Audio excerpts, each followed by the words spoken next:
તો અમે આવ્યા ને એવા પપ્પાએ યાદ કરાવ્યું કે આ એ જ ગામ છે કે અહીંયા કૂવામાંથી પાણી હલે છે. તો અમે લોકો એકદમ ક્યુરિયસ થઈ ગયા હતા કે ના હવે તો જોવું જ છે. 6 જણની ગાડી બાંધીને આવ્યા અમે 8 જણા આ જોવા આવ્યા કૂવો હલબલ થાય છે. આ આપણાને વેચવાનું હોય તો અમારે 2 લાખ સુધી લેવું છે ભાડા માટે. એમ જોવા માટે આવે ને એને 50 રૂપિયા ભાડું લેવા માટે. નમસ્કાર મિત્રો, હળવદનો ધબકાર પ્લેટફોર્મ પર આપ સૌનું હાર્દિક સ્વાગત છે. મિત્રો, અમે અત્યારે છીએ માળિયા તાલુકાના વીરપરડા ગામે, જ્યાં સીમ વિસ્તારમાં ભારતમાલા જે હાઈવે આવેલો છે તેની બાજુમાં એક કૂવો છે. એ કૂવો જે છે તે રહસ્યમય કૂવો છે. એટલે કે રહસ્યમાં એ છે કે એમાં જે પાણી ભરેલું છે તે પાણી જેમ દરિયામાં મોજા આવે તેમ આખું પાણી ઝૂલી રહ્યું છે. અને આ જોવા માટે આજુબાજુના અને અન્ય જિલ્લાના લોકો પણ અહીં પહોંચ્યા છે. અને આ એક અઠવાડિયાથી આ ઘટના વારંવાર થઈ રહી છે. ક્યારેક કૂવો શાંત પણ પડી જાય છે તો ક્યારેક એ પાણી જે છે તે ઉથલપાથલ કરવા લાગે છે. ત્યારે આ વાતને લઈને માત્ર ગુજરાત જ નહીં, આખા ભારતમાં આ વાત રહસ્યમય બની જાય છે અને આખા ભારતને વિચારતું કરી દીધું છે. ત્યારે અત્યારે અમે અહીંયા સ્થાન પર આવ્યા છીએ કૂવો, અને આજે પણ એ કૂવો હલી જ રહ્યો છે.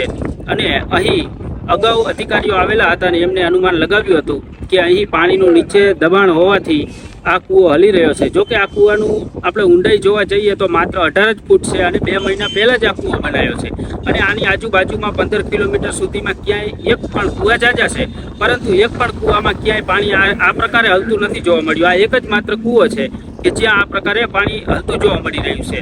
અને આ આખો જે ચર્ચાનો વિષય છે સોશિયલ મીડિયામાં પણ ખૂબ ચાલ્યો, અને તેને લઈને અધિકારીઓ પણ અહીં પહોંચ્યા હતા અને અલગ અલગ અનુમાન લગાવી રહ્યા હતા. ત્યારે આજે દિલ્હીથી અહીં ભારતીય સરકારની ટીમ પણ અહીં પહોંચી છે, ભૂવૈજ્ઞાનિક અહીં પહોંચ્યા છે અને પ્રાથમિક બધી તપાસો જે છે તે અહીં આજુબાજુના ગામના લોકોને, અહીં જોવા આવતા લોકોને તે બધાની પૂછપરછ કરી રહ્યા છે. હાલ તો અમે પણ એમને પૂછ્યું તો એ પ્રાથમિક તારણ તો એ જ જણાવી રહ્યા છે કે નીચે જે પાણીના જે આવકના સ્ત્રોતો હોય છે તેમાં વધુ પાણી આવે છે અને એનું નીચે પ્રેશર છે ને એના કારણે ઉપર હલી રહ્યું છે. તો અહીં ગામના લોકોનું પણ એવું કહેવાનું થાય છે કે જો આ કૂવામાં આ ઘટના બનતી હોય તો આજુબાજુમાં પણ દરેક વાડીએ ઘણા બધા કૂવા છે, તો એક પણ નથી હલી રહ્યો. આજ કેમ માત્ર હલી રહ્યો છે?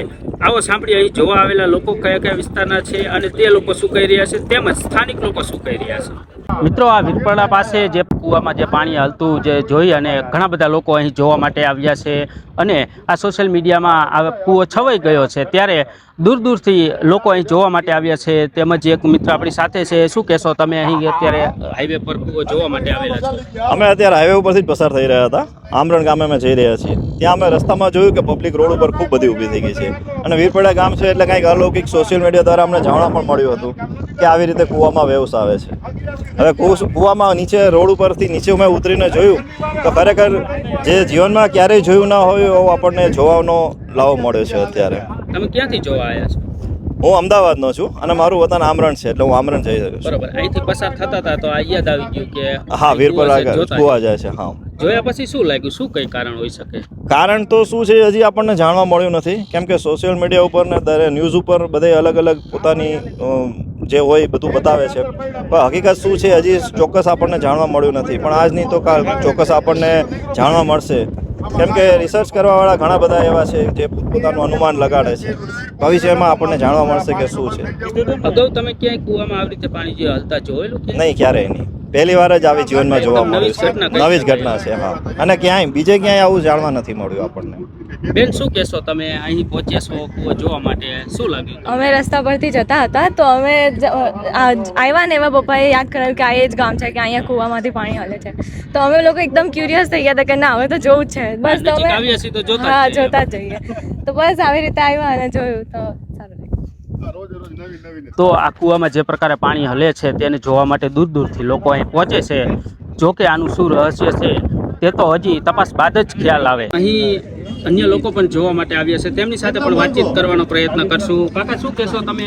આ છે અમે ઉપલેટાથી જોવા આવ્યા છે. સ્પેશિયલ ગાડી લઈને આવ્યા છે, 4 વ્હીલ લઈને. તો તમને કેવી રીતે ખ્યાલ આવ્યો? 6 જણની ગાડી બાંધીને આવ્યા અમે 8 જણા આ જોવા આવ્યા. કૂવો હલબલ થાય છે આખો. 2 ફૂટનો અંતર દેખાય. 2 ફૂટ સુધી પાણી ઊંચો નીચું થાય છે. હા, દરિયાની કેમ હાલે? દરિયામાં કેમ હોય મોજું મારે એમ મારે. તમે કાકા અગાઉ ક્યારે જોયેલું આ પ્રકારે? આ આપણાને વેચવાનું હોય તો અમારે 2 લાખ સુધી લેવું છે. આ પાણી પાણી નહીં, કૂવાનું ખાલી બાંધકામ. એ તો ન વેચે ને, માલિકીમાં હશે ને. 2 લાખ તો આપી દઈ કેમ રોકા કાકા તમારે કેમ લેવું છે અમારે ભાડા માટે એમ જોવા માટે આવે ને એને 50 રૂપિયા ભાડું લેવા માટે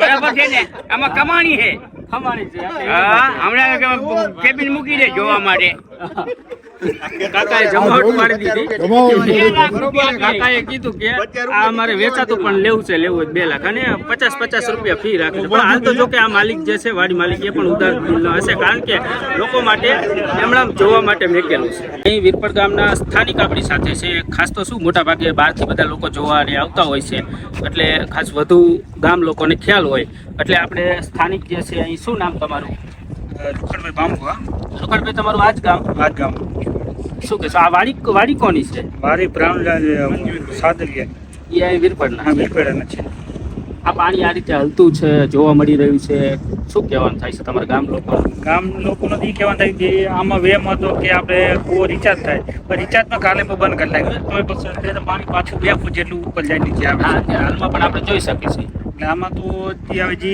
વિજ્ઞાન ટીમ જે નિર્ણય લે બાકી આમાં તો જે રિચાર્જનું હતું હવાનું હોય પ્રેશર દબાણ તો બીજા પણ કૂવા છલવા આવે ને હા આજુબાજુના બીજે ક્યાંની અસર તો જોવા મળી છે ને આ એક જ કૂવો હલી રહ્યો છે તમારા આખા વિસ્તારમાં આખા વિસ્તારમાં એક જ કૂવો. અધિકારીઓ અહીંયા આવ્યા હતા એ શું કહેતા હતા એ કંઈક રિસર્ચ કર્યું છે એમાં કંઈક કારણ સાચું લાગે હા એ કાંઈ એ લોકો તો પણ કાંઈ મળ્યું નથી એ તો ખાલી કહીને વયા ગયા કે દરિયાને પણ દરિયો અહીંયાથી અમારે 15 કિલોમીટર છેટું હોય 9 લાખ બંદર બરાબર અને વચમાં પાછા ઘણા બધા કૂવા આવે કૂવા આવે પણ બીજા ગામ પણ આવે છે ગામે આવે છે ક્યાંય નહીં ચાલી રહ્યું. અહીંયા જ આવી શું કહેશો એ બીજા ભાઈ છે તમે હમણાં કુંડીની વાતચીત કરતા હતા મારું કામ આવે વિટેડા મારું નામ બાંબુઆ રૂપાભાઈ જ્યાં કૂવો હલવા માંડ્યોથી પછી જે ભૂસ્તરવાળા આવ્યા હતા તે એમ કહેતા હતા કે કૂવો રિચાર્જ માટે જે કુંડી મૂકેલી છે પાઇપ મૂકેલો છે બરોબર એ કાલ રાતે પાઇપ બી બંધ કરી દીધો અને અત્યારે કૂવો પાછો હલે જ છે એટલે તે સિવાયના ભૂસ્તરવાળા એમ કહેતા અહીંથી 15 કિલોમીટર દરિયો છેટો હોય એના હિસાબે નીચે વેન આવે એ કોઈ વસ્તુ કાંઈ બહાર આવી નથી અને કૂવો અત્યારે 2 ફૂટ જેટલો પાછો હલે જ છે અત્યારે પણ હલવા આપણે જોઈ રહી છે અન્ય અહીં જોવા માટે બહુ દૂર દૂરથી લોકો આવે છે ક્યાં ક્યાં વિસ્તારમાંથી આવતા હશે અત્યારે જામનગરથી આવે કચ્છમાંથી આવે છે બોટાદથી અત્યારે જોવા આવ્યા હતા જોવા બધા અત્યારે અહીં આવી જ રહ્યા હજી સુધી આનું શું રહસ્ય છે એ તો કઈ ના એ રહસ્ય કાંઈ બહાર પડ્યું જ નથી જી ભૂસ્તરવાળા આવ્યા હતા કેટલા આવી ગયા એમ કોઈ વસ્તુ બહાર હજી પડી નથી શું છે તમને કેટલી નવીનતા લાગે છે આ તમારા વિસ્તારમાં અમારા વિસ્તારમાં 10-15 કૂવા છે એમાં એક કૂવો હલી રહ્યો હોય બાકી એક કૂવા હલી રહ્યા નથી અગાઉ ક્યારેય ક્યાંય ના અગાઉ ક્યાંય નથી જોયેલા પ્રથમ વખત. આ પ્રથમ અને 2 મહિના થયા કૂવો બાંધ્યો અને વરસાદમાં અને આરસીસીથી ચણેલો હોય 18 ફૂટ આની ઊંડાઈ 18 ફૂટ છે હા. અને આ ક્યારે બનાવ્યો હશે 2 મહિના પહેલા બનાવેલું છે તાજેતરનું છે, છતાં પણ હલી રહ્યો છે. છતાં તો આ કૂવો જે છે એનું બાંધકામ કઈ રીતનું છે તે ખરેખર સ્થાનિકોને જ ખ્યાલ હોય એટલે આપણે ખાસ એ પણ પૂછશું આ કૂવો જે છે તેનું બાંધકામ આખું કઈ રીતે કરેલું છે આખા બાંધકામ આરસીસી નું છે હા. દરિયાથી ઘણું ઉપર સુધી 18 ફૂટ આરસીસી છે 18 ફૂટ. પછી એનું તર્યું કેવી રીતે છે ખુલ્લું છે કે કેમ છે ના પેક છે એને પણ આરસીસી કરેલું છે તો પછી એનું કોઈ હવાનું પ્રેશર કે પાણીનું પ્રેશર લાગવાનું કોઈ કારણ ચાન્સ જ નથી છતાં પણ પાણી હલી રહ્યું છે એટલે કોઈ રહસ્ય જ કહી શકાય આ એ તો એ વિજ્ઞાન જથ્થાવાળા એમાં અમે કાંઈ ના બાકી આરસીસી ને ટોટલ 18 ફૂટ સુધી આમાં શું અધિકારીઓનું કારણ એવું છે કે અંદરથી પાણીનો ધક્કો લાગતો હોય છે કે હવાનો ધક્કો કે pressure? કારણ કે આખો બેક જ છે એ તો લાગે તો બધા ફોન લાગુ પણ હા, અને કિલોમીટર બીજો પણ કૂવો છે. આ બીજા બધા આજુબાજુના કૂવા છે.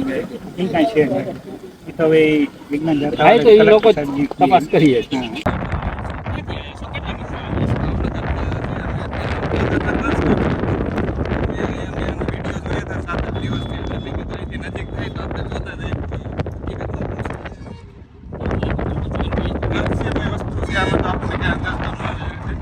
મિત્રો અહીં જે દિલ્હીની ટીમ આવેલી છે ભૂજની ટીમ જેને પણ અમે પૂછવાનો પ્રયત્ન કર્યો હતો અમે સહિત અન્ય પણ મોરબીના ઘણા બધા મીડિયાના મિત્રો હતા પરંતુ તેને બસ મૌખિક રીતે પ્રાથમિક વાતચીત જ કરી છે કે આ નીચે પાણીના દબાણ હોવાથી આ કૂવો હલી રહ્યો છે પરંતુ સચોટ જે રહસ્ય એ તો હજી પણ અકબંધ જોવા મળી રહ્યું છે पानी का नियम है मान लो तो अभी तो बारिश का दिन है जैसे मान लो आपको जनवरी फरवरी मार्च तो नीचे चला जाता है મિત્રો આ કૂવાની બાજુમાં જે હાઈવે આવેલો છે ભારત મારા હાઈવે આપ જે પ્રકારે જોઈ રહ્યા છો તે પ્રકારે અહીં જે કોઈ નીકળે છે જો કે આ કૂવો જે છે સોશિયલ મીડિયામાં વાયરલ થઈ ગયો છે એટલે કે જે જિલ્લાના અહીંથી દ્વારકા સુધી જામનગર સુધી જતા હોય તો એ બધા લોકો અહીં જોવા માટે ઊભા રહી જાય છે આપ જોઈ રહ્યા છો નાના વાહનો છે તેમજ ટ્રકો પણ છે, એટલે કે બહારના રાજ્યમાં પણ આ કૂવો પહોંચ્યો હોય, કારણ કે અહીં ટ્રક જે છે રાજસ્થાની ટ્રકો પણ ત્યાંના લોકો પણ અહીં જોવા માટે ઊભા રહેતા હોય છે.